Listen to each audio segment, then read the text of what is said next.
Eveline Rwagihuta inkundwakazi ukomeje kubana namwe muri ijwi ry'ihumure kuri Mpumuriza ngo uhumurize. Twongeye kubaha ikaze tubabwira ngo mugubwe neza aho muri hose kandi tubasabira amahoro y'Imana muri Kristo Yesu.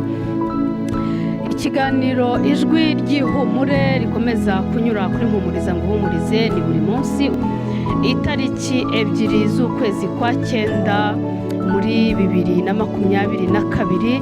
Tukaba tugarutse tuvuga ngo aho uri uherereye urushye uremerewe, uri mu bigeragezo, uri mu ntambara, uri muri byinshi bitandukanye twe tutazi, ariko wowe n'Imana yawe mubiziranye, kuko Imana nta kintu na kimwe kiyisobwa, byose irabireba, byose irabizi, byose ibibireba kandi bibifitiye igisubizo. Icyambere nuko tugomba kuyemerera, hanyuma twamara kuyemerera nayo igakora ibyo igomba gukora, kuko si twe tuyiyobora, si twe tuyereka ngo nyura aha kora iki bigenze gutya, ahubwo yo mu mugambi wayo mugari ikora uko ibishaka kandi nuko yabigambiriye. Twagiye muri Ezekiyeli 16 umurongo waho wa 6 kugeza ku wa 8.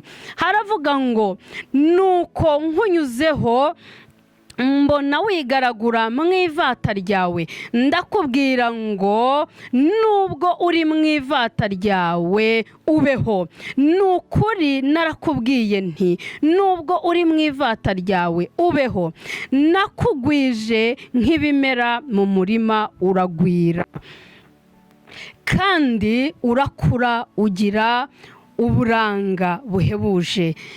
Aha, amabere yawe arashimangira n'umusatsi wawe urakura, ariko wari waratawe ari ntacyo wambaye.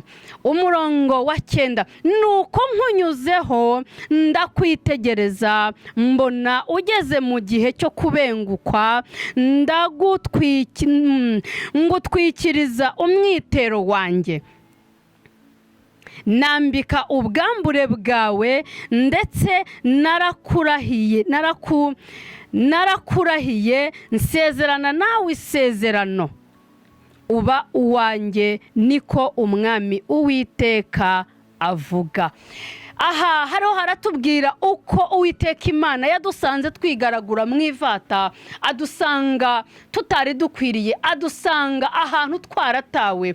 Birashoboka ko wowe waba ufite ahantu watawe, waba ufite ahantu ubona uri wenyine, waba ufite uburyo cyubayeho wenyine, waba ubona wigunze, waba ubona uri mu buzima budashimishije, ukabubona nta wakurengera. Ahangaho Uwiteka Imana arakubwiye ngo nagusanze wigaragura mu ivata, nagusanze uri ahantu hadakwiriye, narakurebye ndakubwira ngo baho, maze kukubwira ngo baho ubaho, kuko ari ijambo ry'Imana ryabivuze. Imana nishimwe cyane. Iri ni ijambo ry'ihumure, nijwi ry'ihumure riturutse mu ijambo ry'Imana, riturutse ku Mana Data. Ndabwira wowe uri hirya no hino, ndakubwira wowe ubashije kudukurikirana muri iki kiganiro, nkubwira ngo ibikugoye ni byinshi. Erega Imana yadusanze ahantu hakomeye, Imana yadukuye ahantu mu by'ukuri aho yakuvanye nawe ubwawe ugenzuye ukareba aho yagukuye. Nshuti bene Data, mu ntambara hari abantu babayemo, araho wageraga ukavuga ngo Imana nindokora nzayikorera, Imana ningirira gutya nzayigirira gutya, ariko buriya Imana yo nta kiguzi ijya kubitugurira, ari nta kiguzi. Gusa ikidusaba ni ukuyemerera tukayikiranukira. Aha muri Ezekiyeli rero niho hatubwiye ngo yadusanze twigaragura mu ivata. Uzi yuko ibisubiyemo inshuro 2.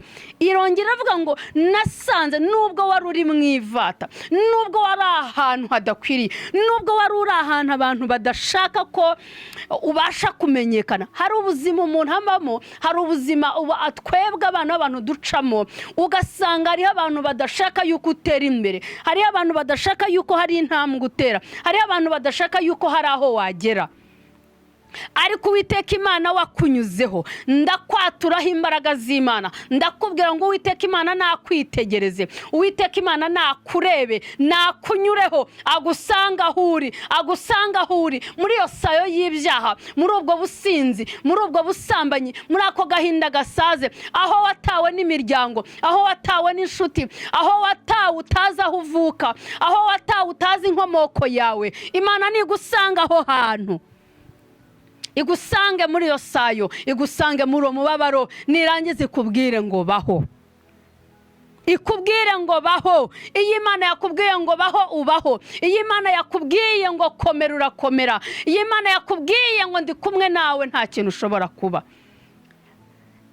Wowe ubashije kudukurikirana, ni ukuvuga ngo iri ni ijwi ry'ihumure, ni ijwi ry'ihumure rikugezeho.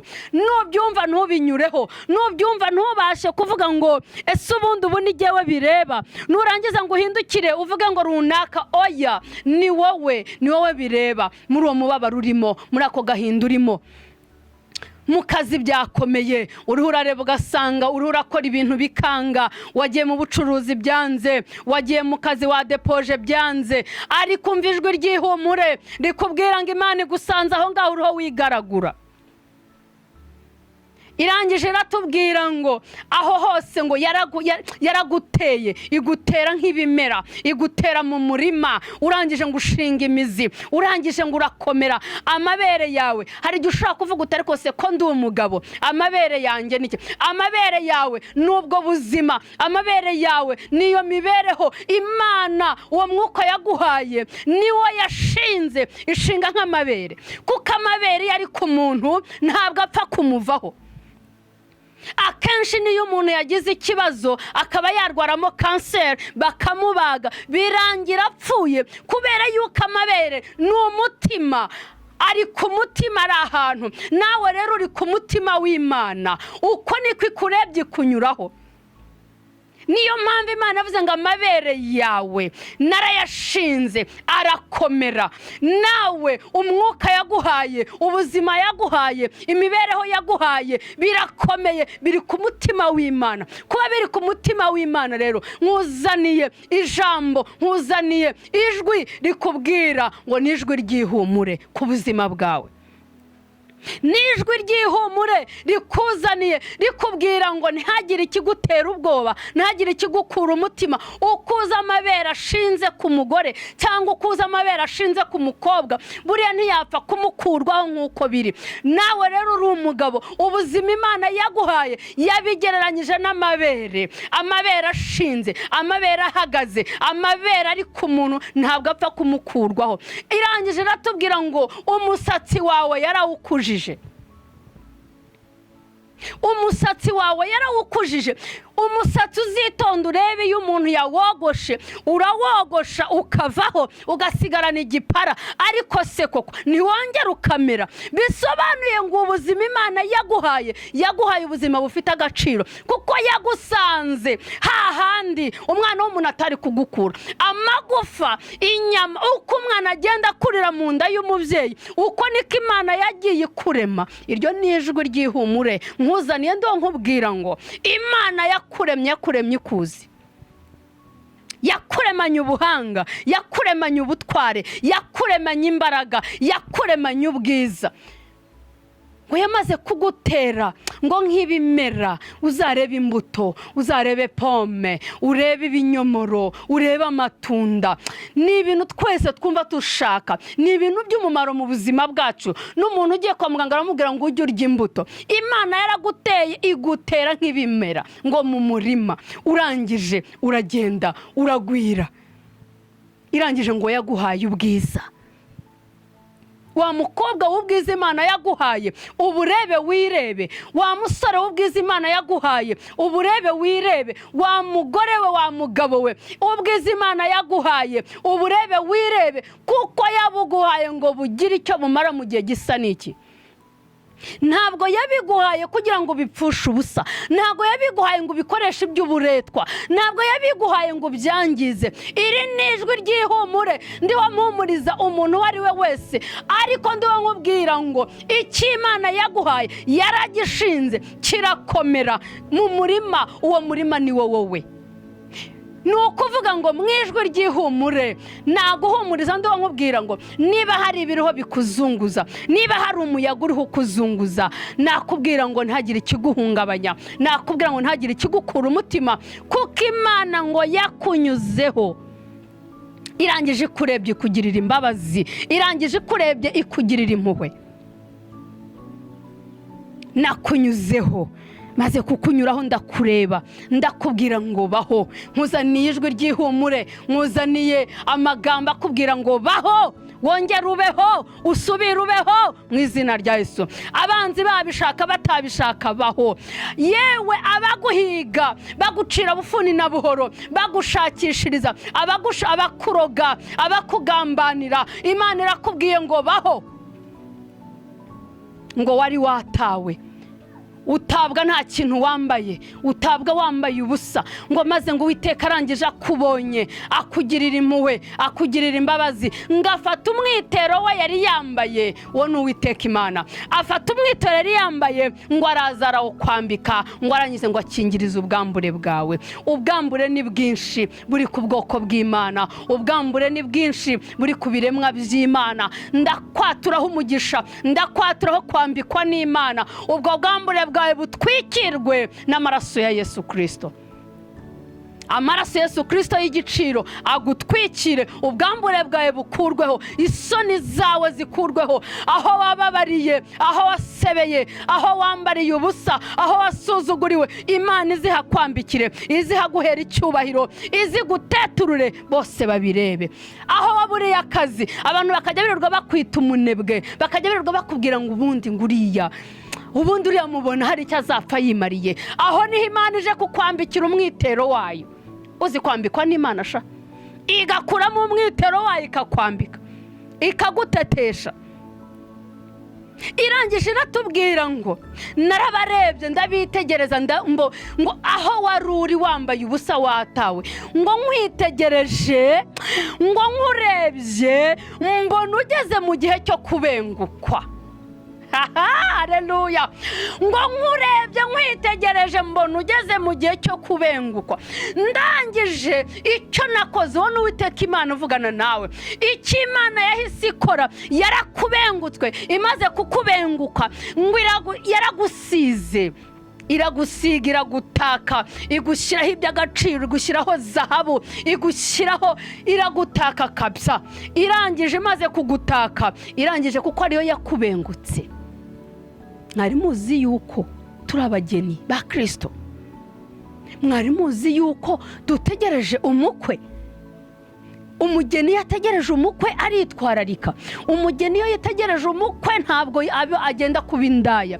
Umugeni yategereje umukwe ntajya mu matiku. Umugeni yategereje umukwe ntabwo ajya mu biteye isoni. Umugeni yategereje umukwe agira ingendo. Umugeni yategereje umukwe agira uko abana n'abantu. Umugeni yategereje umukwe agira uko akora. Uko niko Imana ngo yatwitegereje, ngo ibona ngo tugeze mu gihe cyo kubenguka. Irangije isezerana natwe, isezerano rihoraho, isezerana natwe yuko izabana natwe. Ako ni akanwa k'Uwiteka Imana kabivuze. Urumva kubengukwa n'Imana nyiribihe. Oh, haleluya. Kubengukwa n'Imana umurengezi w'ubugingo, kubengukwa n'Imana soko y'umunezero, kubengukwa n'Imana. Mwese nshuti bavandimwe, nukuri nagira ngo nkubwire ngo uri mu bo Kristo yabashije kubenguka. Uri mu bo Kristo yarambagije, yakunyuze habona ugeze mu gihe cyo kurambagizwa.